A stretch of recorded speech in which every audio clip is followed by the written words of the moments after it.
Grayson Perry, here we are, in the very midst of your exhibition. Yes. I'm going to ask you to count us down once the battery's in, and then I'm going to try and ask you quite a few questions. Okay. So the battery is going in now. Okay, 5, 4, 3, 2, 1, go. Do you have a favourite artist? No. What does art mean to you? Oh, crikey, I've only got 5 minutes. What does it mean? It means kind of craft plus ideas, I suppose. Is it important that art should be beautiful? For me it is, yeah. It should be pleasurable. It's what people do, it's a leisure activity, isn't it, for most people? Am I right that you only work with pots about 50% of the time? Probably nowadays, yeah. I have many other strings to my bow. Well, there's a tapestry behind you, for example. Cast metal, prints, telly, writing. Do you work with other people? Yes. How does that work? Well, I design something and then they, usually it's like with these tapestries, I do the drawings on Photoshop, give the file to a specialist company that converts it into a form that can be handled by the loom, and then the loom weaves the tapestries.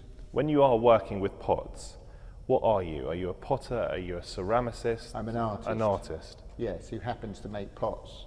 So is there a difference between a craftsman and an artist? Artists can be craftsmen, they can also be rubbish craftsmen, and craftsmen can be artists, but it's fairly rare that things cross over in some ways, fully. How much skill goes into the ideas behind your work, and how much into the actual making of it? Well, that's the thing, isn't it? What is skill in ideas? Ideas that perhaps, that have a kind of currency in the national conversation. I try to sort of inject a bit of that because I'm interested in that. But as it's a hard burden now being an artist, because not only do you have to be good at making the things, you have to be good at having the ideas, and then you have to do all this sort of stuff like the promotion of it as well, and the communication. So it's like, it's a multi-level career.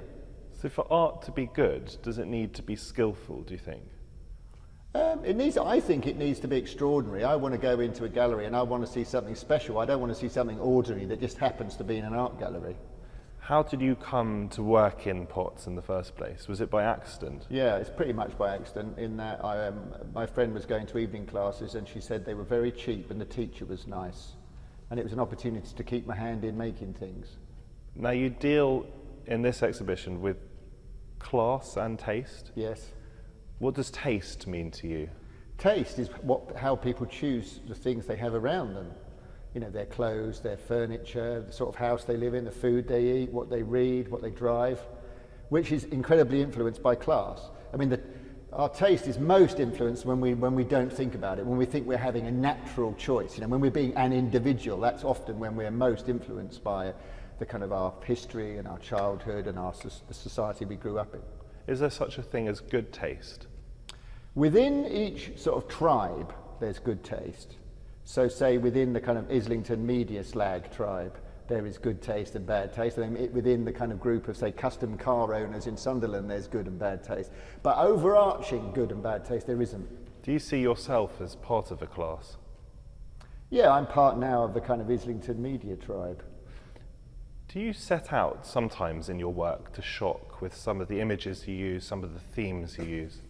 I don't know, shock's a bit of a tired old word now, I think. I want people to be interested, so you've got to sort of puncture their kind of complacency and the assumptions they make.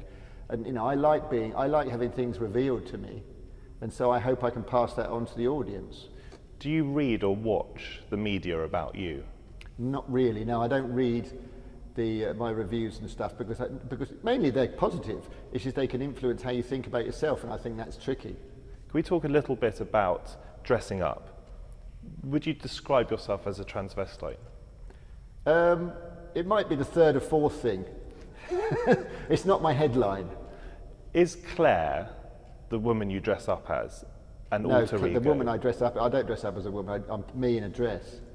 So how do you describe who you are when you're dressed up in a dress? I'm Grayson Perry, artist, hello. I happen to be wearing a dress now. Same person, yes. Not different personality? No. I don't put on a funny voice or anything. So who is Claire then?